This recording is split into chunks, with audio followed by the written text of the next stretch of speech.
Welcome to the Slop Temple. We pray this video helps. You start by gaining access. Remove the inner trim screws and peel back the panel so you can see the lock body. Once exposed, insert the key and turn it to the position that aligns the cam. This is crucial because the barrel won't withdraw unless the cam is in line. Make sure to hold the key steady while you inspect the back of the lock. You're looking for a C-clip or retaining screw to release. Remove that fastener and get ready to extract the barrel. With the retaining clip removed, pull the barrel straight out while supporting the key.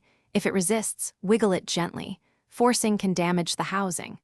Once out, compare the old barrel to the replacement. Check the overall length, cam position, and any anti-drill plates so the new part will sit correctly. Prepare the new barrel by lubricating contact points with graphite or a light silicone spray. Once lubricated, insert the key and confirm smooth rotation. If it turns freely, you're ready to fit it back into place. Seat the new barrel into the lock housing and make sure the cam engages cleanly. Then replace the C-clip or tightening screw to secure it. Once secured, reattach the handle and inner trim screws in their original positions. Close the door and operate the key several times to verify smooth locking and unlocking. Also test from both sides if applicable. If the lock binds or won't latch, double-check cam orientation and barrel length.